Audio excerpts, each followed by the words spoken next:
মণ্ডল, তার নামে কোনো অভিযোগ যদি তৃণমূল জমানাতে কেউ জানাতে যেত, নেতারা ভয় পালিয়ে যেত, মানে অভিযোগ জানানো হতো না। সেই কারণেই হয়তো গত 15 বছর ধরে এই বারবারন্ত তৃণমণ্ডলের গৃহশিক্ষক, দিনমজুর, তারপরে এই পাথর ব্যবসায়ী, বালি মাফিয়া, তার এই বিপুল সম্পত্তি হবে নাই বা কেন? কারণ এই তৃণমণ্ডলের বিরুদ্ধে অভিযোগ করতে গেলেই নেতারা পালিয়ে যেতেন, নেতারা পালাতেন। যদি পুলিশের কাছে অভিযোগ যেত, নেতারা পালাতেন। পালাবদলের পর সেই টুলুর বিরুদ্ধেই অভিযোগ দায়ের করতে পেরেছেন দুর্গাপুরের পরিবহন ব্যবসায়ী। ফিরে পেয়েছেন আটকে থাকা গাড়ি। নিউজ 18 বাংলাকে জানালেন এক অভিযোগকারী। রাজ্যে রাজনৈতিক ক্ষমতার পালাবদলের পর টুলু মণ্ডলের বিরুদ্ধে প্রথম পুলিশের কাছে অভিযোগ দায়ের করেছিলেন রাজু কুমার মণ্ডল, দুর্গাপুরের বাসিন্দা। টুলু মণ্ডলকে আপনি চিনলেন কি? ওনার মাল নিয়ে এসেছিলাম, ওনাকে আমি চিনি না। কোথা থেকে মাল নিয়ে এসেছিলেন এবং কি? দুর্গাপুর থেকে। কবে? 24/4/2025-এ। কি ছিল? রড মাল ছিল দুর্গাপুর থেকে মোহাম্মদ বাজার এই পার্কিংয়ে। তারপরে কি সমস্যা হলো? সমস্যা এটাই হলো, মাল শর্ট বলে ওরা গাড়িটা আটকে দিয়েছে। না দাদা, আমার গাড়িটা আপনি কী জন্য আপনি ধরে রেখেছেন সেটা বলুন। ঠিক আছে, তা ওনার ম্যানেজার বাবু বলতো, তুমি যাও, তোমাকে চিনি না আমি। এসে অনেকবার ঘোরাঘুরি করে করতে করতে করতে করতে সরকার চেঞ্জ হয়েছে, থানা পুলিশ সব জায়গায় গিয়েছে, পার্টি পুলিশের সব জায়গায় গিয়েছি, তাও কেউ অভিযোগ আমার শুনে নেই। গাড়িটা আপনার নিজের ছিল? আমার নিজের গাড়ি। তো তখন অভিযোগ দায়ের করলেন না কেন? এখন কেউ শুনে না, নাম শুনেই তো সবাই পালিয়ে যেত। ওনার টুলু মণ্ডলের বিরুদ্ধে কেউ নাম শুনলেই পালিয়ে সাইড ধরে নিত। এখন অভিযোগ দায়ের করলেন মে মাসে, তারপর কি হয়েছে? কোনো সুরাহা হয়েছে? গাড়ি উদ্ধার পেয়েছি।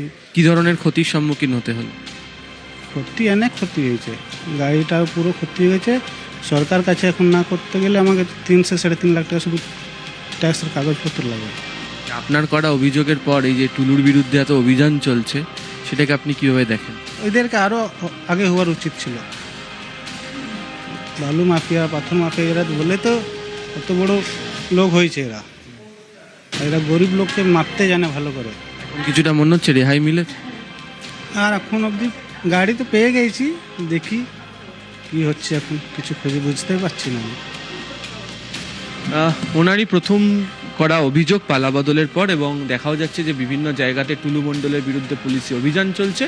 তবে যেহেতু ওনাকে এই পরিবহন সংক্রান্ত ব্যবসাতেই যুক্ত থাকতে, তবে এখনো পর্যন্ত গাড়ির যে অবস্থা তা তিনি ব্যবহার করতে পারছেন না, এবং আর্থিকভাবেও সেটা করার মতো অবস্থার মধ্যেও নেই এই দুর্গাপুরের বাসিন্দা রাজু মণ্ডল।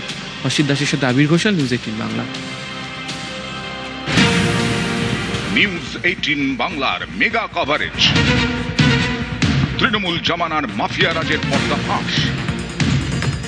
বীরভূমের সিউড়ি, আর সেই সিউড়িতে টুলু মণ্ডলের বাড়ি। বীরভূমের মাটিতে দুর্জনের ঘাঁটির খোঁজ। বীরভূমের শালবাদরা, এখানেই সব থেকে বড় ক্রাশার টুলু মণ্ডলের। বালি, পাথর, কয়লায় অবাধ লুটতরাজ।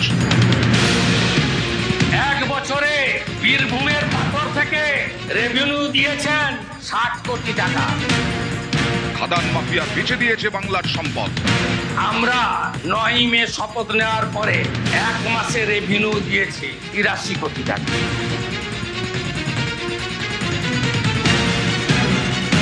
রাজকোষে ফাঁকি দিয়ে অবাধ সিন্ডিকেট রাজ। 83 গুণিত 1200 কোটি। পশ্চিমবঙ্গ সরকারের অ্যাকাউন্টে 100 কোটি, বাকি 1100 কোটি ক্যামাক স্ট্রিট হয়ে দুবাই।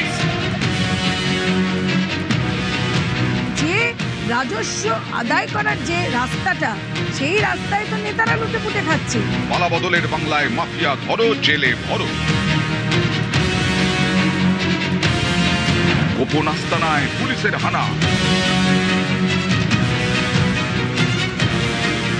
পুলিশ সূত্রে খবর, এই টুলু মণ্ডল একটা র্যাকেট চালাতো।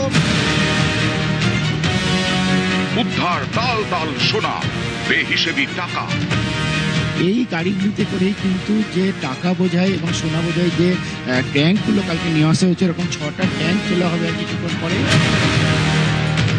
দিনভর নিখুঁত কভারেজ নিউজ 18 বাংলায়।